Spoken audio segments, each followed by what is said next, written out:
जय राधा माधव जय कुंज बिहारी। जय राधा माधव जय कुंज बिहारी। जय गोपीजन वल्लभ जय गिरिवरधारी। जय गिरिवरधारी। जय गोपीजना वल्लभ जय गिरिवरधारी। जय गिरिवरधारी। जय राधा माधव जय कुंज बिहारी। जय गोपीजन वल्लभ जय गिरिवरधारी। जय गिरिवरधारी। जय गोपीजन वल्लभ जय गिरिवरधारी। जय गिरिवरधारी। जय यशोदानंदन जय व्रजजनरञ्जन। जय यशोदानंदन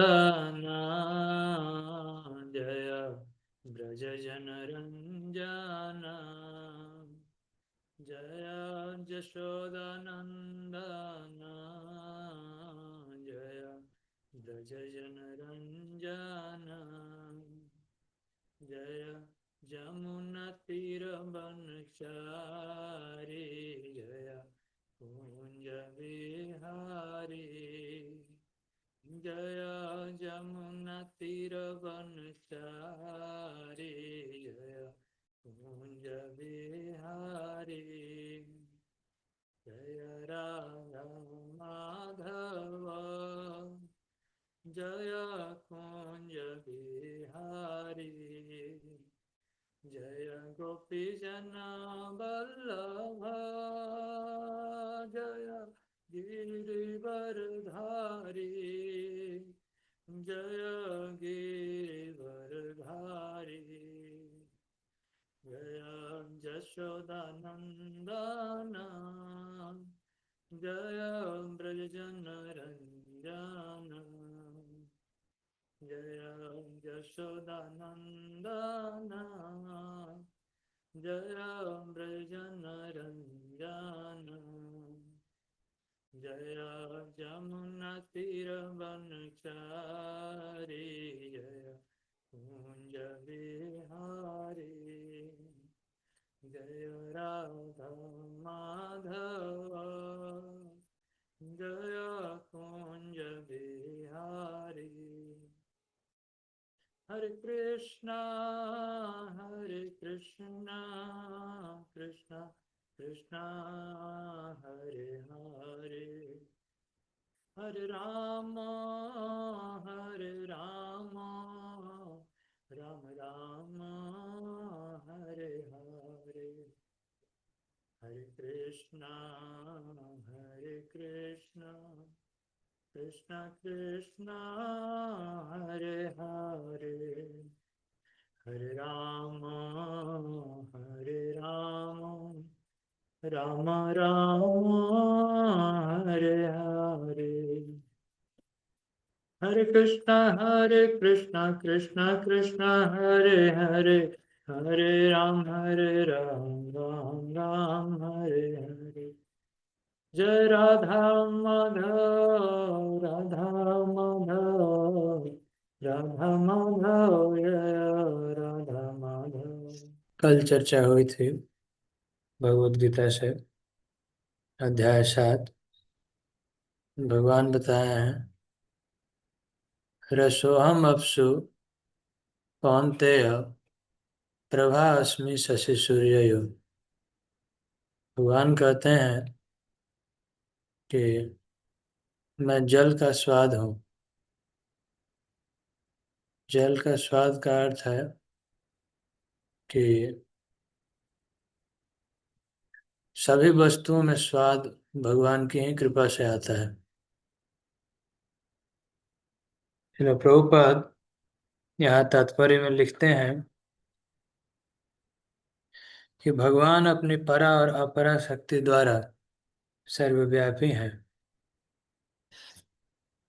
परमेश्वर की अनुभूति उनकी विभिन्न शक्तियों द्वारा हो सकती है। तो शुरू में जब तक हम पूरी तरीके से सेल्फ रियलाइज नहीं हुए हैं, तो भगवान की शक्तियों के द्वारा हम भगवान को समझ सकते हैं।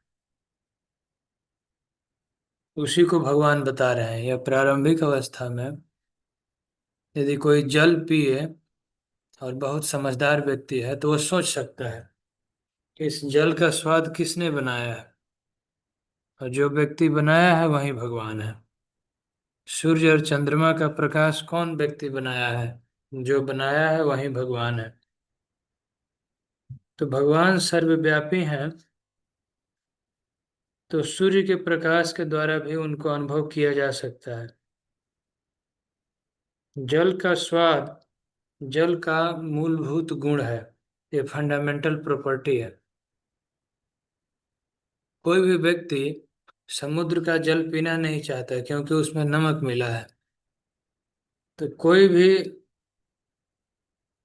वस्तु जब उसमें कोई अशुद्धि मिला देते हैं तो फंडामेंटल प्रॉपर्टी उसका खत्म हो जाता है।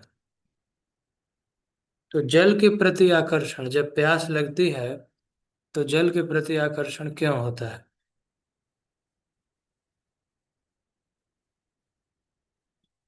ये इसका कारण जल का स्वाद है। और जल में जो शुद्ध स्वाद है, प्योर टेस्ट है, वह भगवान की शक्तियों में से एक है।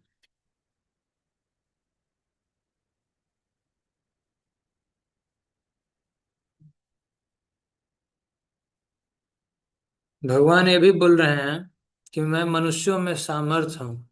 I am the ability in man. सभी जीवों में, सभी मनुष्यों में मैं ही सामर्थ्य हूँ, अर्थात भगवान के द्वारा ही सब में सामर्थ्य आता है।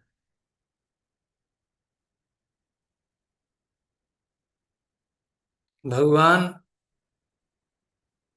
हम जो भी कार्य करते हैं इस जगत में, अगले श्लोक में भगवान कहते हैं पूर्ण गंध पृथिव्याम च तेजश्चास्मि विभासो जीवनम सर्वभूतेषु तपश्चास्मि तपस्विषु। मैं पृथ्वी की आदि सुगंध, अग्नि की उष्मा हूँ। मैं समस्त जीवों का जीवन और तपस्वियों का तप हूँ। तो यहाँ एक शब्द आया है पूर्ण गंध। तो पूर्ण गंध का अर्थ है कि आदि गंध, ओरिजिनल टेस्ट। ऐसे सभी वस्तुओं में कुछ ना कुछ टेस्ट है जो भी हम खाते हैं। लेकिन कोई प्रश्न उठा सकता है कि आदि टेस्ट कौन सा है? तो भगवान कहते हैं कि मैं आदि सुगंध हूँ, प्रारंभिक। यानी भगवान सुगंध पृथ्वी में भर दिए हैं, और वही सुगंध फूलों में आता है, वही सुगंध इत्र में आता है। जितना भी दुनिया में सुगंधित वस्तुएं हैं, तो धरती से फ्रेग्रेंस उसमें आता है। तो आदि गंध भगवान से उत्पन्न हुआ है। जैसे फूल में सुगंध, जल जल का, पृथ्वी, अग्नि, वायु की सुगंध, उसी तरह रस। साइंस में हम लोग कहते हैं कि केमिकल स्टिमुलाई है।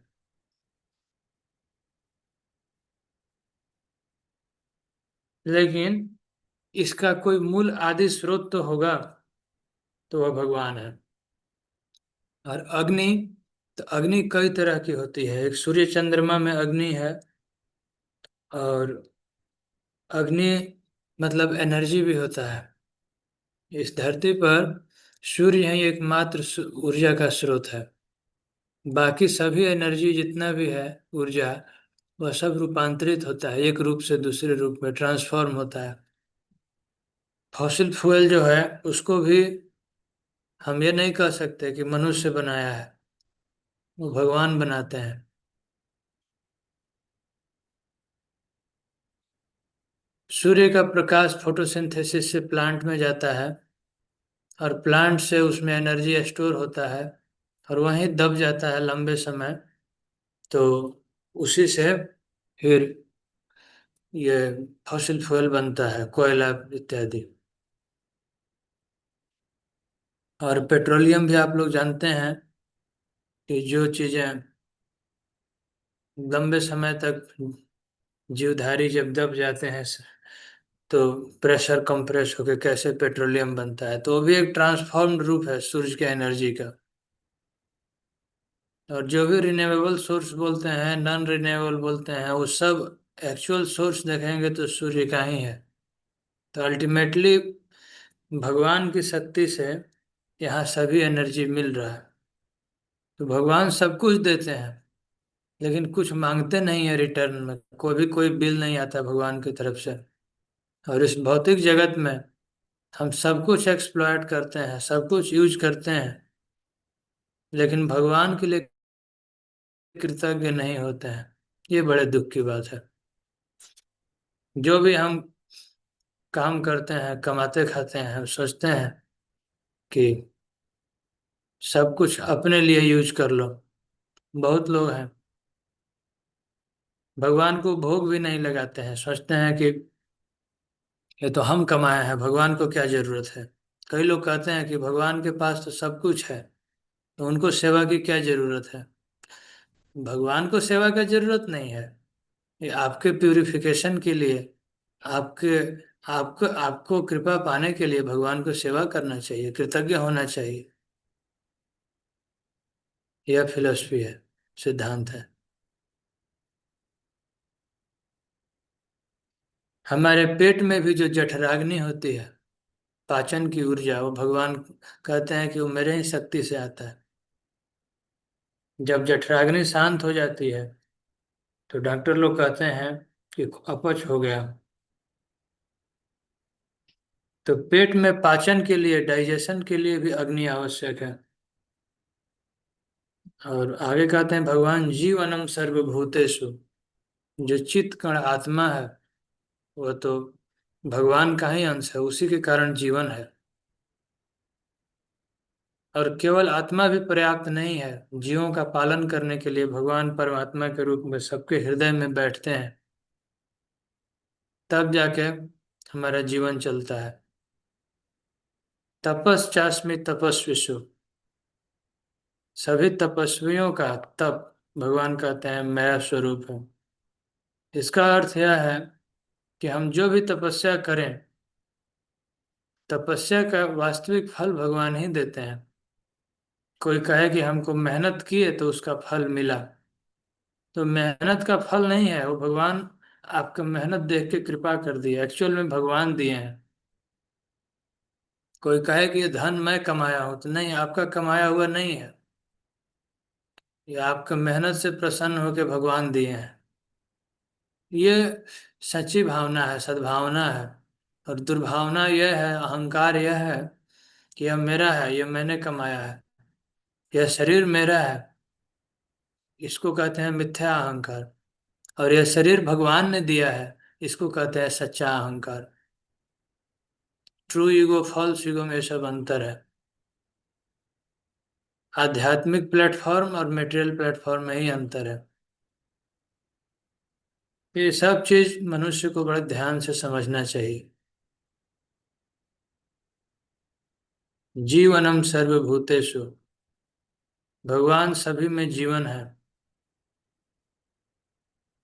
जीव के भी जीवन है, और निर्जीव के भी जीवन है। एटम में भी निवास करते हैं, एक एक कण में, कण कण में निवास करते हैं। तभी सब फंडामेंटल प्रॉपर्टीज मेंटेन रहते हैं। फिजिक्स में आप लोग पढ़े होंगे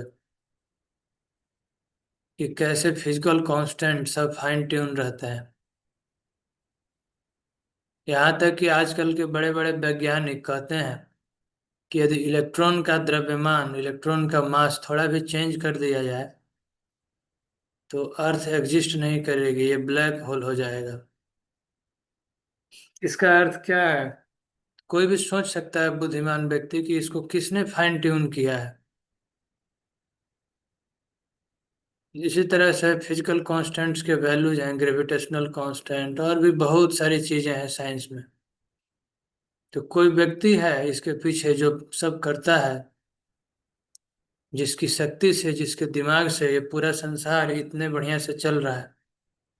इसलिए भगवान कहते हैं जीवनम सर्वभूतेषु, जीवन दायिनी शक्ति, जीवन भगवान से ही आता है।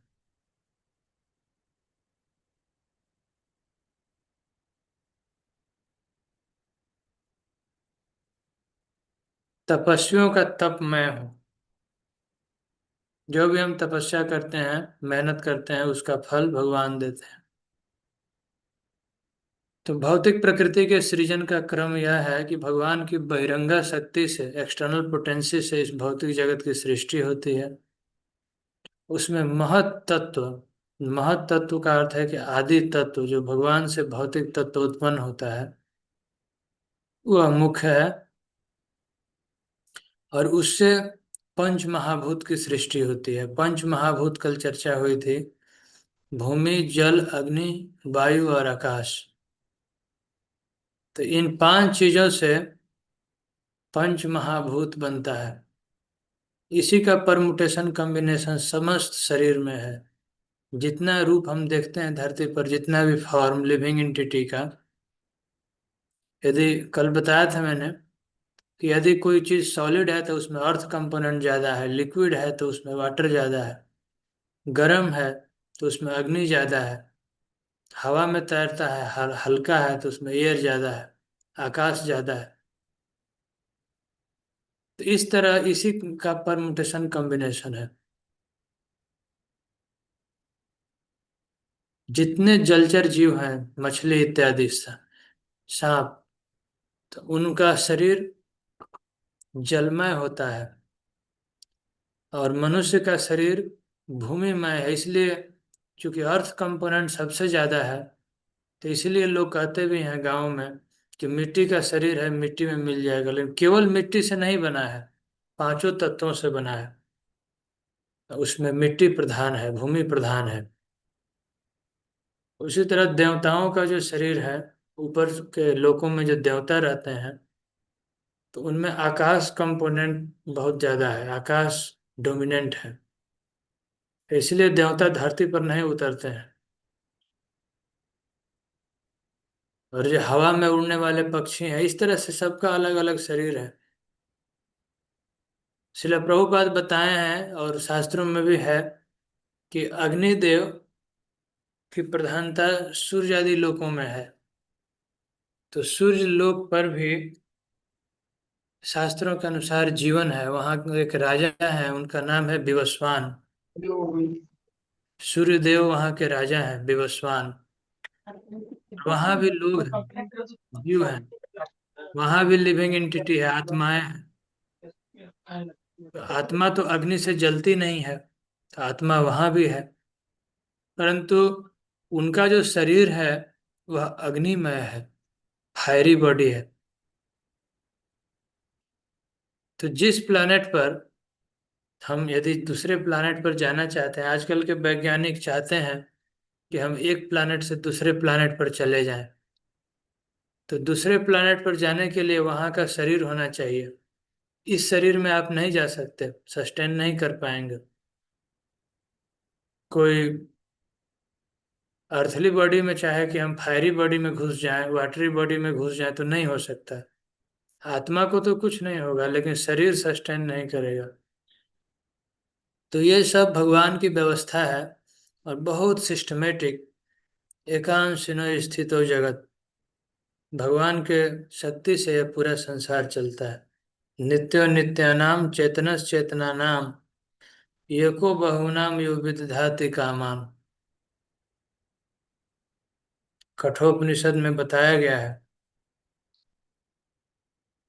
कि एक भगवान समस्त जीवों का पालन करते हैं, सभी जीवों का पालन करते हैं, और इस तरह से भगवान की सृष्टि होती है। पंच महाभूत के बाद ये सूक्ष्म तत्वों की सृष्टि होती है, मन बुद्धि अहंकार, और अहंकार से इस सत्व रज और तमोगुण की सृष्टि होती है।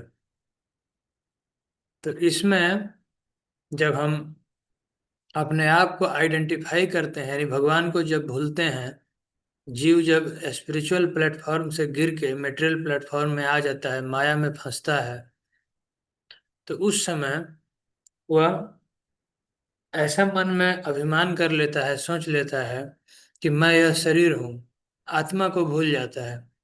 तो जैसे ही व्यक्ति सोचता है कि मैं शरीर हूँ, तो सत्वगुण रजोगुण तमोगुण, ये प्रकृति के तीन गुण है, ये गुण बांधते हैं। और कभी व्यक्ति सत्वगुण में रहता है, कभी रजोगुण में, कभी तमोगुण में। संस्कृत में गुण शब्द का अर्थ रस्सी भी होता है। जो व्यक्ति रस्सी में बंधा हो तो उसको गुण कहते हैं। तो इन तीनों गुणों में सत्वगुण का अर्थ है कि आध्यात्मिक जीवन में आगे बढ़ना, मन शांत रहना, एजिटेट नहीं होना। रजोगुण का अर्थ है कि वह व्यक्ति बहुत बेचैन रहे मेटेरियल अचीवमेंट के लिए। और तमोगुण का अर्थ है कि वह व्यक्ति हमेशा निम्न चेतना में रहे, भगवान को भूला रहे, आलस करे, तो उसको तमोगुण कहते हैं। तो ऐसी स्थिति में जीव माया में फंस जाता है, और फिर से जब उसको भगवत ज्ञान होता है, भगवान के भक्तों की संगति मिलती है, तो इस अज्ञान से मुक्त होता है। तो धीरे धीरे तमोगुण से रजोगुण में, रजोगुण से सतोगुण में प्रोग्रेस करता है, और उसके बाद वह धीरे धीरे गुणातीत हो जाता है। गुणातीत का अर्थ है कि प्रकृति के तीन गुणों से मुक्त हो जाता है।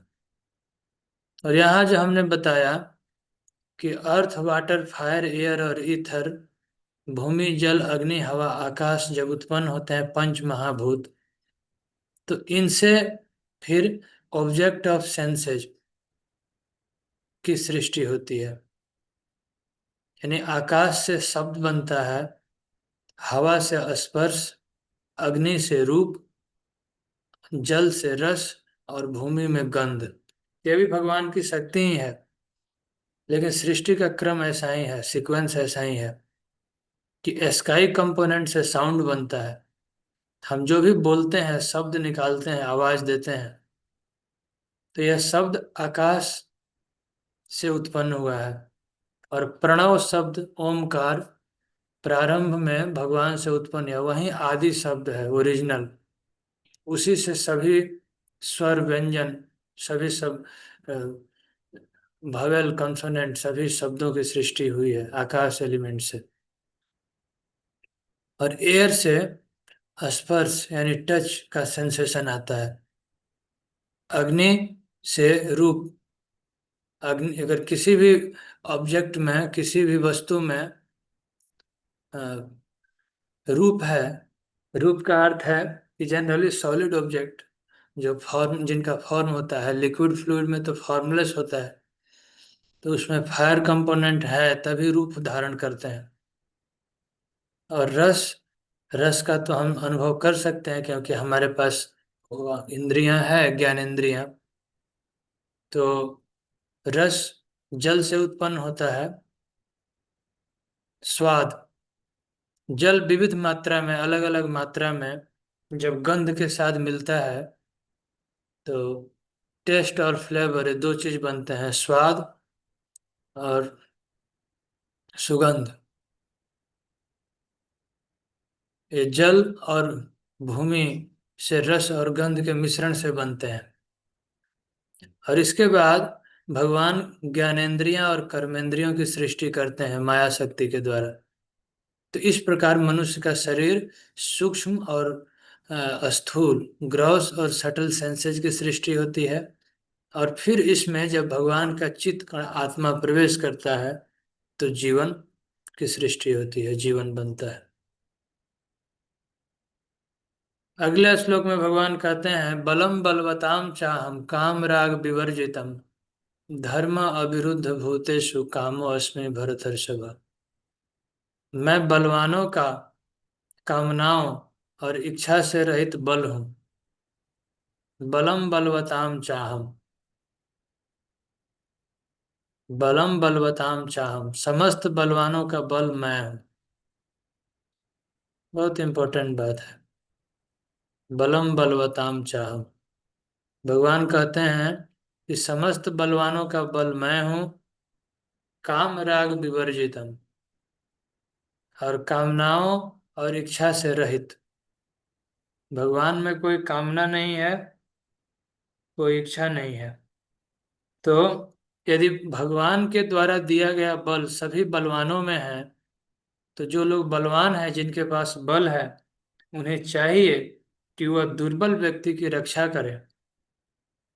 वो व्यक्तिगत आक्रमण ना करें, बल का दुरुपयोग ना करें। यदि कोई बल का दुरुपयोग करता है तो ये मेटेरियल प्लेटफॉर्म है, और भगवान की सेवा में लगा है, धर्म के लिए, के रक्षा के लिए उसका उपयोग करे, तो फिर बल का सही उपयोग है। और भगवान कहते हैं एक बहुत इंपॉर्टेंट बात, धर्म अविरुद्ध भूतेषु काम अस्मि भरतर्षभ। हे भरत श्रेष्ठ अर्जुन, मैं वह काम हूं जो धर्म के विरुद्ध नहीं है। तो सबके मन में, मनुष्यों में, सभी जीवों में काम भावना होती ही है। केवल भगवान विष्णु तत्व, नर नारायण ऋषि और भगवान के शुद्ध भक्त, भगवान की कृपा प्राप्त कोई कोई होता है, उनमें ये भावना नहीं होती। लेकिन इन जनरल सबके हृदय में यह काम भावना होती है। काम मतलब मटेरियल डिजायर, और उसमें भी ये है पुरुष स्त्री का आकर्षण, पुरुष का स्त्री के प्रति, स्त्री का पुरुष के प्रति। ये काम भावना होती ही है सबके मन में। तो भगवान कहते हैं धर्म अविरुद्ध। अविरुद्ध का अर्थ है कि ऐसा काम भावना जो धर्म के विरुद्ध नहीं है, यानी धर्म के अनुकूल है, वो भगवान का ही स्वरूप है। इसका अर्थ यह है कि मनुष्य को चाहिए कि अपने मेटेरियल डिजायर को, काम भावना को रेगुलेट करे। यदि कोई गृहस्थ है तो अपनी विवाहिता पत्नी को छोड़ के दुनिया में सभी माताओं और बहनों को माँ बहन के समान समझे। मातृवत परदारेषु परद्रव्येषु लोष्टवत आत्मोत सर्वभूतेषु यह पश्यति स पंडित। सच्चा पंडित, सच्चा भगवत भक्त वही है जो मातृवत परदारेषु, दूसरे के पत्नी को, दूसरे के बेटी को, बहन को माँ के समान समझे, और अपने विवाहिता पत्नी को भी वो इंद्रिय तृप्ति, sense, object of sense gratification ना समझे। श्रील प्रभुपाद यहाँ लिखे हैं तात्पर्य में कि धर्म सम्मत केवल संतान उत्पत्ति के लिए परस्पर संयोग होना चाहिए पुरुष स्त्री का, अदरवाइज नहीं। और तब कोई पाप नहीं लगता, नहीं तो पाप है।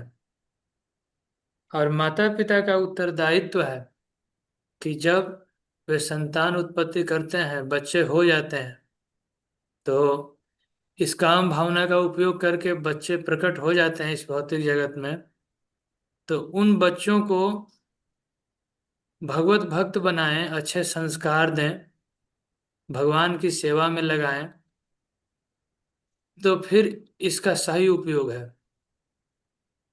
ये बहुत बड़ी जिम्मेदारी है। और यदि कोई ना करे, अपने बच्चों को भगवान की सेवा में ना लगाए, सात्विक सदाचारी धार्मिक ना बनाए, जिससे वे पाप कर्मों से छूट सकें, माया के बंधन से छूट सकें, तो फिर वो माता पिता बनना बेकार है। रामायण में भी कहा गया है, जब भगवान वन में जा रहे थे तो लक्ष्मण जी अपने माँ से आज्ञा लेने गए। तो लक्ष्मण जी ने कहा कि माता, मैं भगवान की सेवा के लिए वन में जाना चाहता हूँ। तो सुमित्रा जी वहाँ बहुत सुंदर उपदेश किए हैं। सुमित्रा जी कहती हैं कि मेरा बहुत धन्य भाग्य है पुत्र कि तुम राम भक्त हो गए। सुनु जननी सोई सुत बड़भागी, जे पितु मातु बचन अनुरागी। तनय मात पितु पोषण हारा, दुर्लभ जननी सकल संसारा। सुमित्रा जी बहुत सुंदर उपदेश किए। उन्होंने कहा है कि ये तो मेरा परम सौभाग्य है कि तुम मेरे गर्भ से जन्म लिए और भगवान के भक्त हो गए। तो उसी माँ को जन्म देना सार्थक है जिसका पुत्र संस्कारी हो, भगवान का भक्त बने, भगवान की सेवा में लगे, तो फिर माता पिता का भी उद्धार हो जाता है।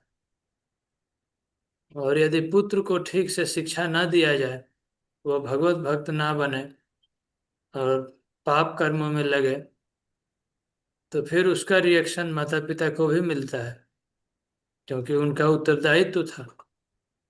ऐसे तो संतान उत्पत्ति तो पशु भी कर देते हैं, वे कोई जिम्मेदारी नहीं लेते, लेकिन मनुष्यों की जिम्मेदारी है। तो माता पिता कैसे बच्चों में संस्कार देंगे, कैसे उनको भक्त बनाएंगे?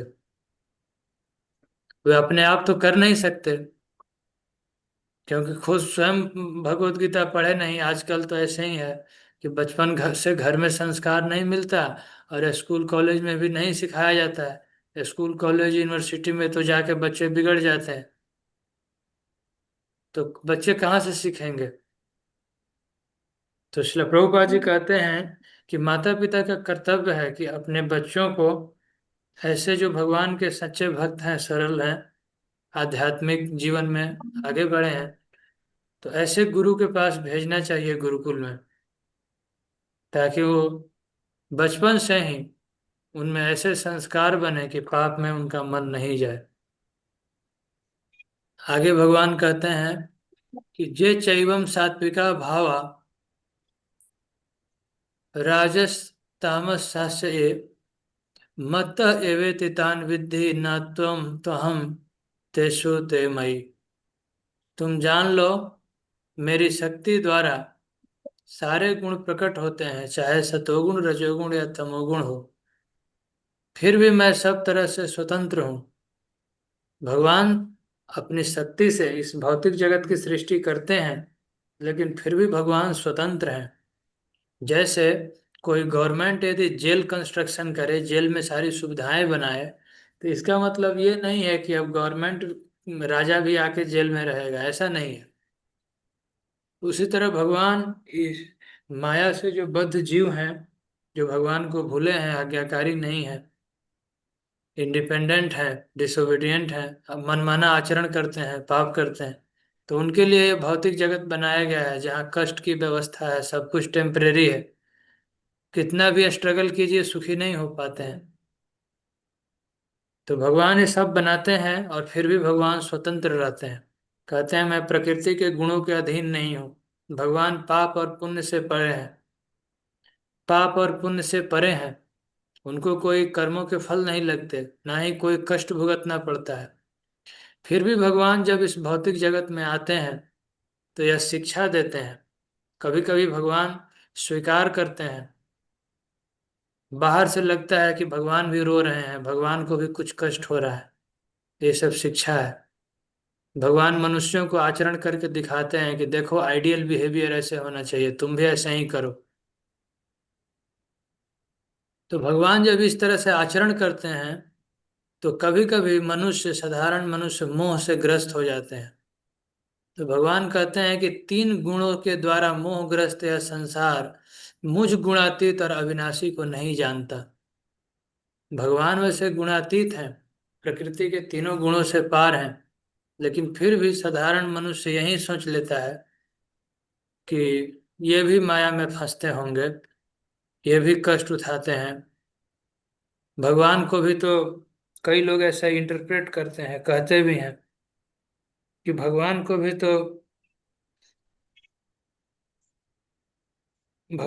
भी तो कष्ट उठाना पड़ा ना अपने जीवन में। भगवान को भी तो कर्मों के फल भुगतने पड़ते हैं। कई लोग ऐसे इंटरप्रेट करते हैं। तो ये सब मायावाद फिलॉसफी है, ये सही फिलॉसफी नहीं है। तीनों गुणों के द्वारा मोहित मोहग्रस्त लोग कभी कभी भगवान को भी साधारण समझ लेते हैं, और ये भी सोचते हैं कि भगवान अविनाशी नहीं है। कभी कभी तो लोग ये भी कहते हैं कि भगवान पॉलिटिक्स करते हैं। महाभारत समझ नहीं पाते तत्व में तो सोचते हैं कि भगवान भी पॉलिटिक्स करते हैं, लेकिन ऐसा नहीं है। भगवान सबसे परे हैं। उनको इस भौतिक जगत से कुछ लेना देना नहीं है। इसलिए उनके जन्म कर्म दिव्य बताए गए हैं।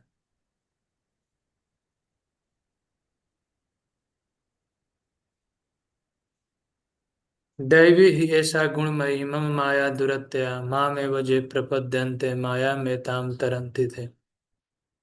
प्रकृति के तीन गुणों वाली इस दैवी शक्ति को पार करना कठिन है, किंतु जो मेरे शरणागत हो जाते हैं वे सरलता से इसे पार कर जाते हैं। भगवान की माया को पार करना बहुत कठिन है, लेकिन जो व्यक्ति भगवान के शरण में आता है तो वह माया को पार कर जाता है। भगवान की माया इसलिए कठिन है पार करना क्योंकि वो भगवान की ही शक्ति है। तो आप अपने प्रयास से नहीं हो सकते, लेकिन यदि भगवान के शरण में जाएं तो माया को पार कर सकते हैं। भगवान कृपा करके माया से कह देते हैं कि इसको छोड़ दो, तो दुर्गा देवी माया देवी महामाया हमें छोड़ देती है। तो शरण में जाने का अर्थ यही है कि हम सबसे पहले भगवान के आज्ञाकारी बने। तद्विधि प्रणिपातेन परिप्रश्नेन सेवया उपदक्षन्ति ते ज्ञानम ज्ञानिनस् तत्त्वदर्शिनः।